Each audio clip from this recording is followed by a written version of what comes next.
1956 को दिया गया अंतिम संदेश आप सभी के सामने प्रस्तुत करने जा रहे हैं एडवोकेट अतुल। इस स्थिति का लाभ उठाते हुए और कुछ चिंतित कर रही है। मेरी पहली चिंता तो यही है कि मैं आपको किस हद तक यह देश नीचे जा रहा। परेशान मत हो, जीवन का अंत तो एक ना आया कि बाबा साहब दुखी थे और रो रहे थे तो वह अपने परिवार, बच्चों और संपत्ति सिसकियां भर कर रोए थे। वह गांव की उस विशाल अनपढ़ जनता की ओर भी देख रहे थे जिनकी स्थिति जातियों के हाथों दुर्व्यवहार और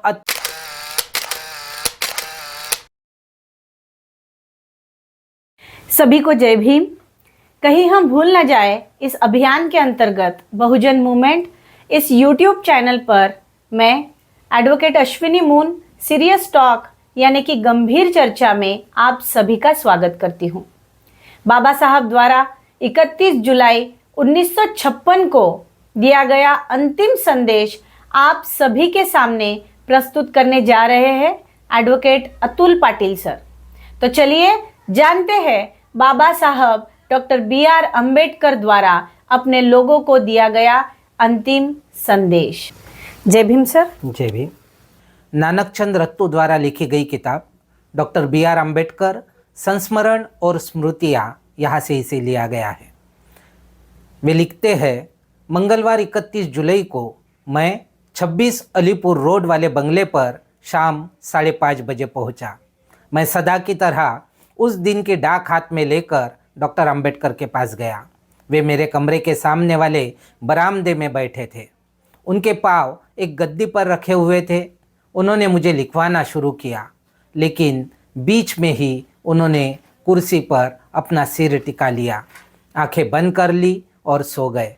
मैं चुपचाप बैठा ध्यान से उनके चेहरे को देखने लगा, जिस पर थकान के स्पष्ट चिन्ह मौजूद थे। थोड़ी देर में वह जाग गए और उन्होंने कुछ पत्रों के उत्तर लिखवाए। मैं पत्र पढ़कर सुनाता रहा और वे एक के बाद एक जल्दी जल्दी उनका उत्तर लिखवाते रहे। फिर वह मेरे कंधे पर हाथ रखकर अपने शयन कक्ष में गए और बिस्तर में पड़ गए। उनके दूसरे हाथ में लगी पुस्तक गिर गई। मैं परेशान हो गया क्योंकि कुछ देर तक तो वह एक शब्द भी नहीं बोले। मैंने उनके सिर और पाँव को मला, जिससे उन्हें कुछ आराम मिला।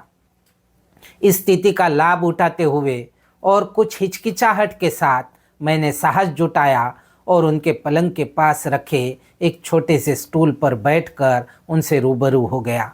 मैंने बिना कोई समय गवाए उनसे वही प्रश्न फिर कर दिया। इस बार मेरे प्रश्न के पीछे संकल्प और साहस भी था। यह वही प्रश्न था जो मुझे एक लंबे समय से आंदोलित करता आ रहा था। साहब, आजकल आप इतने उदास और चिंताग्रस्त रहते हैं और कभी कभी तो रो भी पड़ते हैं, ऐसा क्यों? मुझे यह पूछने के लिए क्षमा करें, लेकिन कृपा करके मुझे बताएं ज़रूर, मैंने पूछा।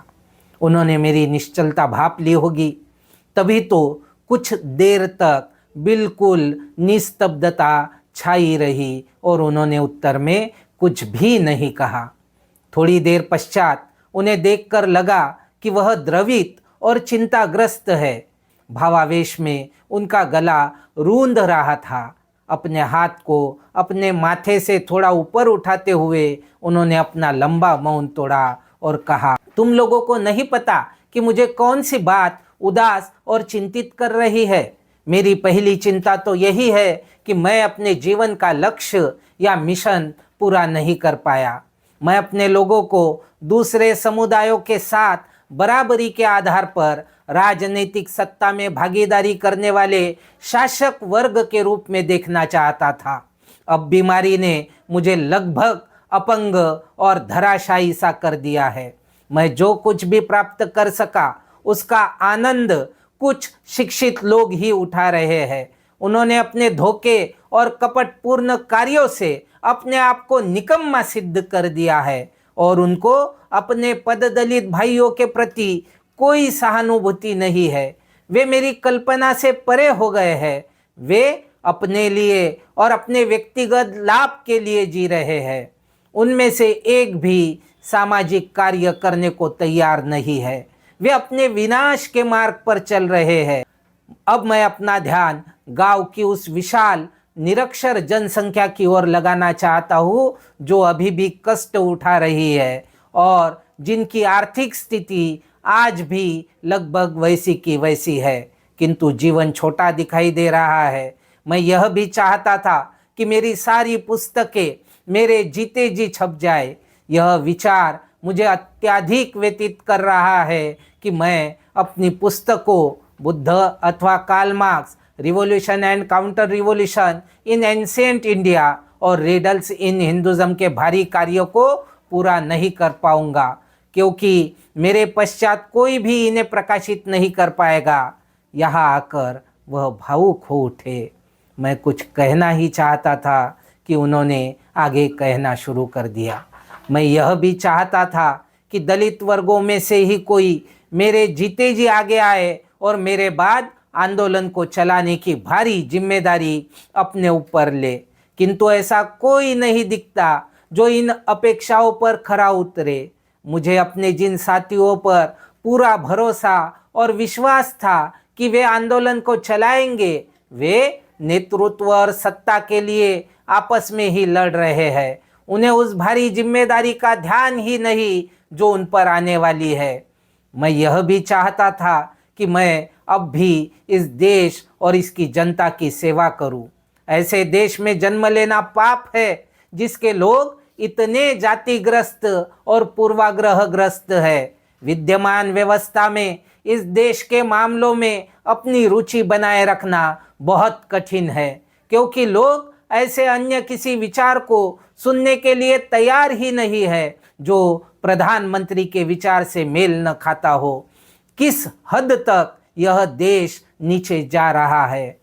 उन्होंने आंसू टपकाते हुए मेरी ओर देखा और मेरे पास भी आंसू भरी आंखों से उन्हें देखने के अतिरिक्त कोई चारा नहीं था। पहले भी कई बार मैंने उन्हें परेशान और रोते हुए देखा था, किंतु इस बार वह मेरी कल्पना से बाहर थे। और जब मैंने उठकर उनके आदर में सिर झुकाते हुए हाथ जोड़े और उनके पाँव छुए, तो उन्होंने दाएं बाएं ऊपर नीचे देखा और पीड़ा का भाव लिए बहुत धीमे से स्वर में कहा, हिम्मत से काम लो, परेशान मत हो, जीवन का अंत तो एक ना एक दिन होना ही है। मैं स्तब्ध रह गया कि यह सब क्यों कह रहे हैं। मैं भाव शून्य सा होकर उन्हें ताकता ही रह गया। थोड़ा ठहर कर उन्होंने अपने आंसू पोंछे और अपनी चमकती आँखों से थोड़ा ऊपर अपना हाथ उठाते हुए कहा, मेरे लोगों से कह देना नानकचंद, मैं उनके लिए जो कुछ भी हासिल कर पाया हूँ वह मैंने अकेले ही किया है, और यह मैंने विध्वंसक दुखों और अंतहीन परेशानियों से गुजरते हुए चारों ओर, विशेषकर हिंदू अखबारों की ओर से मुझ पर की गई गालियों की बौछार के बीच किया है। मैं सारा जीवन अपने विरोधियों और अपने ही उन मुट्ठी भर लोगों से लड़ता रहा हूँ जिन्होंने अपने स्वार्थी उद्देश्यों के लिए मुझे धोखा दे दिया। मैं बड़ी कठिनाइयों से कारवा को वहाँ तक लेकर आया हूँ जहाँ यह आज दिखाई देता है। कारवा को इसकी राह में आने वाली बाधाओं, अप्रत्याशित विपत्तियों और कठिनाइयों के बावजूद चलते रहना चाहिए। अगर वे एक सम्मानजनक और प्रतिष्ठित जीवन जीना चाहते हैं तो उन्हें इस अवसर पर अपनी क्षमता दिखानी ही होगी। यदि मेरे लोग, मेरे साथी कारवा को आगे ले जाने के योग्य नहीं है तो उन्हें इसे वही छोड़ देना चाहिए जहां यह आज दिखाई दे रहा है। लेकिन उन्हें किसी भी रूप में इस कारवा को पीछे नहीं हटने देना चाहिए। मैं पूरी गंभीरता से यह संदेश दे रहा हूँ जो शायद मेरा अंतिम संदेश है, और मेरा विश्वास है कि यह व्यर्थ नहीं जाएगा। जाओ जाकर उनसे कह दो, जाओ जाकर उनसे कह दो, जाओ जाकर उनसे कह दो, उन्होंने 3 बार कहा। यह कहकर वह सिसकने लगे। देखते ही देखते उनकी आंखों से आंसू बहने लगे। वह निराशा में इतने डूबे हुए थे, इतने विचलित थे, इतनी असहनीय वेदना, इतना कटु क्षोभ उनके चेहरे पर अंकित था कि मेरे लिए उसका वर्णन कर पाना कठिन है। मैं उनके हृदय विदारक संदेश को उनके पददलित लोगों को देने का इच्छुक नहीं था, क्योंकि यह आहों, सिसकियों और आंसुओं के बीच दिया गया था। मैं उस समय यह नहीं समझ पाया था कि यह बाबा साहब डॉक्टर अंबेडकर का सचमुच अंतिम संदेश था। ऐसा लगता था कि अपने तेजी से गिरते स्वास्थ्य और दुर्बल होती दृष्टि के साथ साथ उन्हें यह पूर्वाभास हो चला था कि उनका अंत तेजी से निकट आ रहा था। मुझ में इतनी हिम्मत भी नहीं हुई कि मैं उनसे सांत्वना के 2 शब्द ही कह सकता, क्योंकि मुझे अच्छी तरह से पता था कि इसका उनके दुखी मन पर कोई प्रभाव नहीं होगा। मैं इतना भाव विभोर हो गया था कि अपने आप को संभाल भी नहीं सका।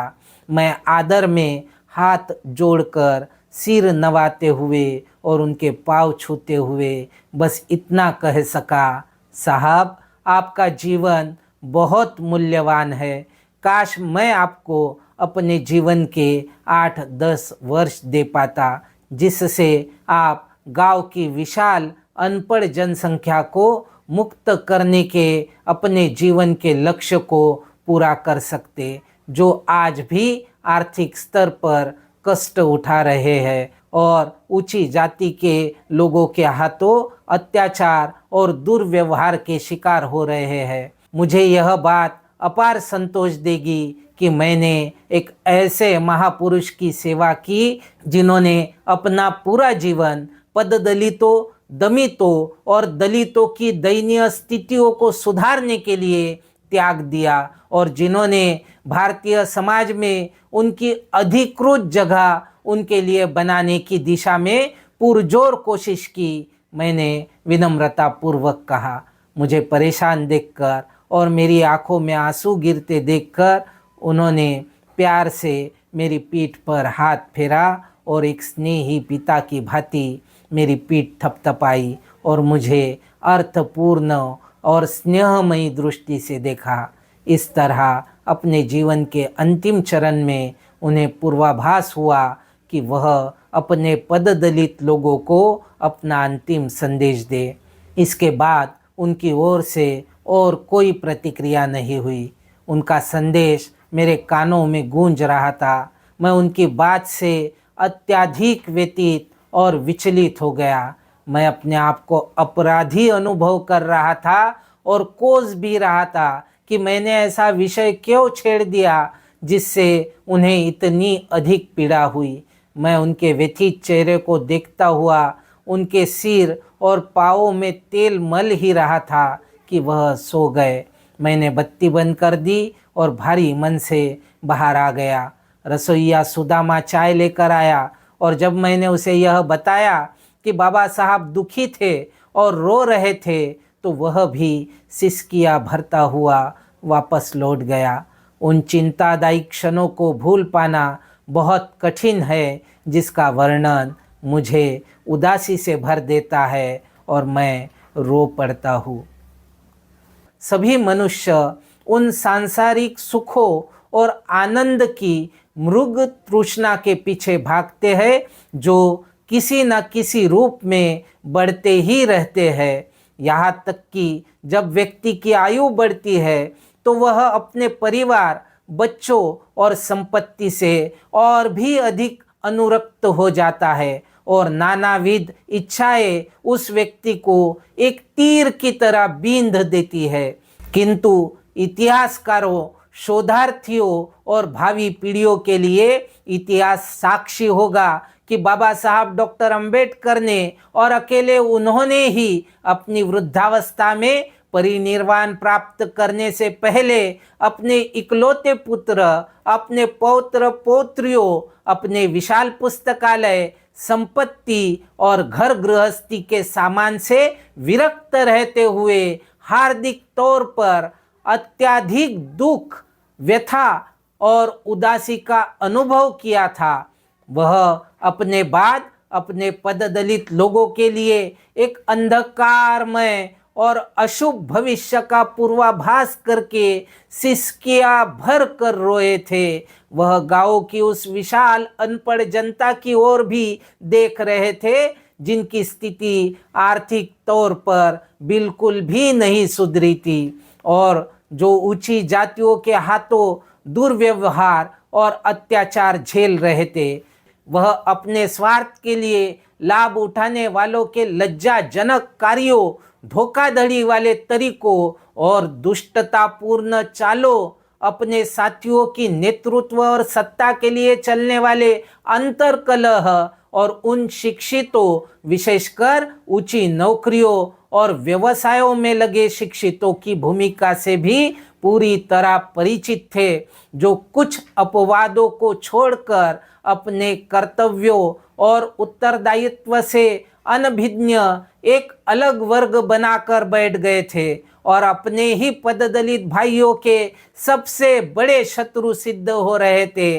दयनीय स्थिति यह है कि ऊंची नौकरियों और व्यवसायों में रहते हुए अपार धन दौलत अर्जित करने के बाद भी वे आज असंतुष्ट ही है और अधिक से अधिक कमाई वाली नौकरियों के पीछे भाग रहे हैं। उनमें से कुछ विधानसभाओं और संसद में जाने और मंत्री बनने की महत्वाकांक्षाएं और स्वप्न भी पाल रहे हैं। बाबा साहब कभी कल्पना भी नहीं कर सकते थे, स्वप्न में भी नहीं सोच सकते थे कि उनके जीवन भर के संघर्षों और त्यागों के फल चखने के बाद ये धन्य लोग ही स्वयंभू और स्वकेंद्रित हो जाएंगे और अपने अतीत और पिछले संघर्ष को भूल जाएंगे। हर कोई बाबा साहब के पवित्र नाम का उपयोग व्यापार की तरह कर रहा है। क्या त्रासदी है, कैसे कृतज्ञ है ये लोग। इस तरह से साथियों, नानक चंद रत्तू जी द्वारा बाबा साहब द्वारा दिया गया अंतिम संदेश डॉक्टर बी.आर. अम्बेडकर संस्मरण और स्मृतियाँ इस किताब में लिखा गया है, जो अत्यंत पीड़ादायी है और सच में यह संदेश व्यर्थ नहीं जाना चाहिए। कारवा को आगे नहीं बढ़ा सके तो कम से कम उसे उसी जगह रखना चाहिए जहाँ तक बाबा साहब इस कारवा को लेकर आए थे। ये व्यर्थ नहीं जाना चाहिए, बाबा साहब की इच्छा थी और इस बात के तरफ उस समय के लोगों ने भी ध्यान नहीं दिया और आज के भी जो लोग हैं वो केवल अपने स्वार्थ के लिए, अपने मतलब के लिए जी रहे हैं, ऐसा हमें प्रतीत होता है। बाबा साहब के बाद मान्यवर कांशीराम साहब एकमात्र ऐसे व्यक्ति है, ऐसे महापुरुष है जिन्होंने बाबा साहब अम्बेडकर की मूवमेंट को सही ढंग से उसको समझा, उसको अपने दिल में उतारा, अपने दिमाग में लिया और बगैर किसी व्यक्तिगत स्वार्थ के इस मूवमेंट को इसकी मंजिल की ओर आगे बढ़ाने का काम किया। आज मान्यवर कांशीराम साहब को मानने वाले करोड़ों लोग इस देश में है। वे इस बात का एहसास करते हैं कि मूवमेंट शायद अब उस ढंग से नहीं चल रही, लेकिन जिस तरह से बाबा साहब की मूवमेंट को कांशीराम जी ने दिल और दिमाग में लिया, तो उसी तरह से हम लोग यदि बाबा साहब और मान्यवर कांशीराम साहब से सबक सीखते हुए उस मूवमेंट को अपने दिल और दिमाग में ले, तो इस कारवा को हम लोग भी आगे बढ़ा पाएंगे। और जो बाबा साहब अंतिम संदेश देते वक्त रोए थे सिसकियाँ भर भर के, तो उनकी उस रोने की बात को गलत साबित करके उनकी अपेक्षाओं पर खरे उतरने की कोशिश हम लोग ज़रूर कर सकते हैं साथियों। तो यह कोशिश हम बिल्कुल करेंगे।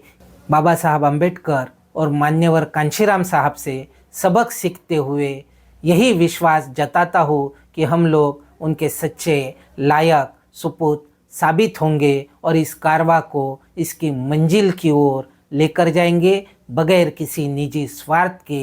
इसी आशा और अपेक्षा के साथ अपनी बात को यही समाप्त करता हूँ। धन्यवाद। जय भीम, जय भारत। आपने आज बाबा साहब डॉक्टर BR अम्बेडकर इनका अंतिम संदेश बहुजन मूवमेंट इस यूट्यूब चैनल पर सीरियस टॉक यानी कि गंभीर चर्चा इस कार्यक्रम के माध्यम से लोगों तक पहुंचाया, इसलिए आपका बहुत बहुत धन्यवाद। जय भीम सर। जय भीम।